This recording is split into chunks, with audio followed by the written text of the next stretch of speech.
সকলকে আরও একবার স্বাগত জানাচ্ছি আমাদের এই যাত্রায়। আজ আমরা বিখ্যাত ওটিটি প্ল্যাটফর্ম নেটফ্লিক্সের এই লোগোটি সম্পর্কে জানব।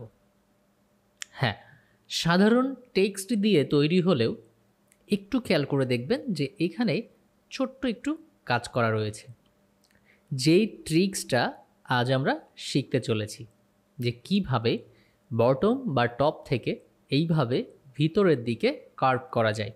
এটা শুধুমাত্র নেটফ্লিক্সের লোগো তৈরি নয়, এর মাধ্যমে একটি অপশান সম্পর্কে জানা মাত্র আপনারা আপনাদের যে কোনো ক্রিয়েটিভে এই অপশান ব্যবহার করে দেখবেন, যদি অবশ্যই প্রয়োজন হয়। তাহলে চলুন দেখে নিই ডিজাইনার কত চমৎকারভাবে নেটফ্লিক্সের লোগোটি তৈরি করেছে। এই জনপ্রিয় ওটিটি প্ল্যাটফর্ম নেটফ্লিক্সের লোগোটি তৈরি করার জন্যে আমাদের খুব সিম্পলি দুইটি কাজ করতে হবে। প্রথমেই আমরা চলে যাব আমাদের টুলবারে এবং সেই টুলবার থেকে টাইপ টুলটি সিলেক্ট করে আমি আমার আর্টবোর্ডের উপরে এসে মাউসের বাম বাটন ক্লিক করব। তাতে করে আমার টেক্সট লেখার জায়গাটি তৈরি হয়ে যাবে। এইবার আমি অবশ্যই নেটফ্লিক্স লিখে নিব।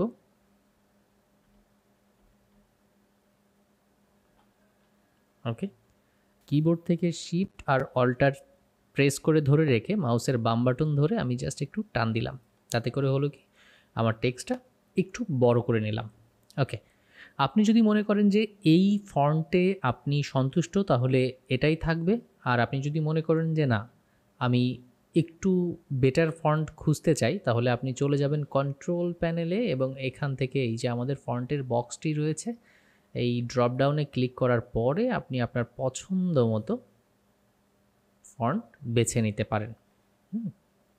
দেখুন এখানে অনেক ফন্ট আছে, আমি এইখান থেকে জাস্ট এই ফন্টটি নিয়ে নিব, এই ফন্টটি নিব। ওকে, আমি নিয়ে নিলাম। আপনি চাইলে আপনার পছন্দ মতো ফন্ট নিয়ে নিতে পারবেন।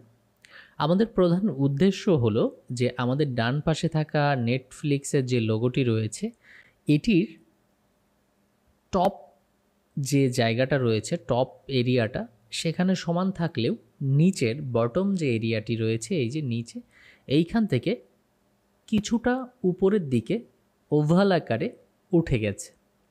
তো এই উঠে যাওয়াটা আমরা কিভাবে শিখতে পারি সেই বিষয় নিয়ে আজকে আমরা আলোচনা করব। তবে বলে দিই, শুধুমাত্র এইটুকুই নয়, এটা শেখার পরবর্তীতে আপনারা সিঙ্গেল একটি লেটার নিয়ে অথবা কোনো শেপ নিয়ে বিভিন্নভাবে এক্সপেরিমেন্ট করবেন অবশ্যই।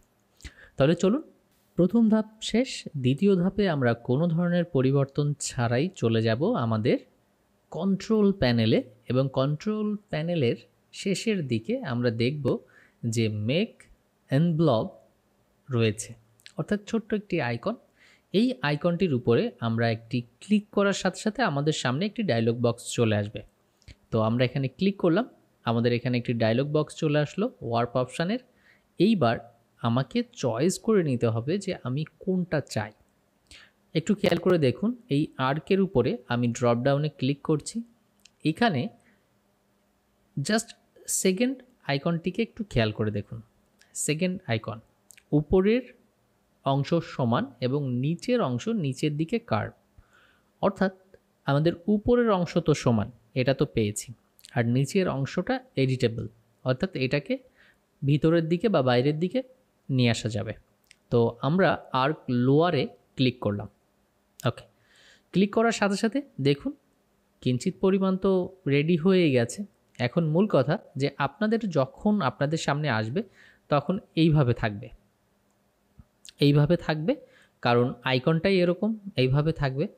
তো যখন এখানে এইভাবে থাকবে, আপনারা যে কাজ করবেন, প্রথম যে অপশনটি রয়েছে আমাদের, এই প্রথম অপশনটিকে আপনি জাস্ট একটু নেগেটিভে নিয়ে যাবেন। এই আমি 4 দিচ্ছি, 7 দিলে যতটা আপনি নেগেটিভে নিয়ে যাবেন, আমি বেশি করে নিয়ে দেখাচ্ছি আপনাদের, দেখুন ততটা উঠতে থাকবে। আর যতটা আপনি কম নেবেন ততটা কম হবে এই কার্ভটি, অর্থাৎ ওভাল হয়ে যে কার্ভটি যাচ্ছে, এই কার্ভটি কম হবে আপনি যত কম দিবেন। তো আমরা এখানে একটু কমিয়ে দিই। ওকে, আমি মনে করছি যে এটা আমার জন্য যথেষ্ট। তো এখানে জাস্ট আপনি ওকে করে দিবেন। ওকে করে দিলাম। এইবার আপনি কি করবেন, এইটা তো অপশনে রয়ে গেছে এখনও, ক্লিক করার সাথে সাথে দেখুন 3টা খণ্ডে অপশনে রয়ে গেছে। তো এটা এডিট করা এখন খুব কষ্ট হয়ে যাবে আমাদের জন্য। এই জন্যে আমরা যে কাজটি করব, এটাকে ধরে চলে যাব অবজেক্টে। অবজেক্ট থেকে আমরা চলে আসব এক্সপেন্ডে। এক্সপেন্ডে ক্লিক করব, আমার একটি ডায়লগ বক্স আসবে এক্সপেন্ডে। তো আমি এখানে অবজেক্ট ফিল দুইটাকেই চেক করে ওকে করে দেব। তাতে করে কি হলো, আমার পুনরায় এটি শেপে পরিণত হয়ে গেল, অপশন ছেড়ে দিয়েছে। এখন আপনি আনগ্রুপ করলে প্রত্যেকটাকে আলাদা আলাদা করে ধরতে পারবেন। দেখুন এই প্রত্যেকটাকে আপনি আলাদা আলাদা করে সিলেক্ট করতে পারবেন।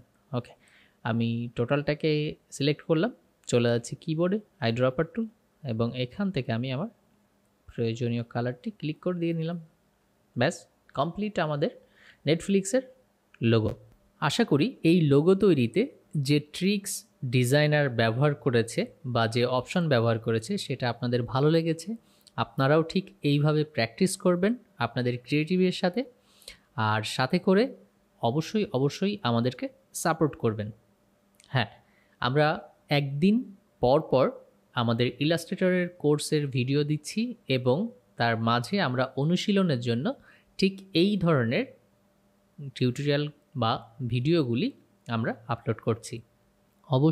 অবশ্যই পাশে থাকবেন। দেখা হচ্ছে নতুন কোনো ভিডিওতে। ভালো থাকবেন সবাই।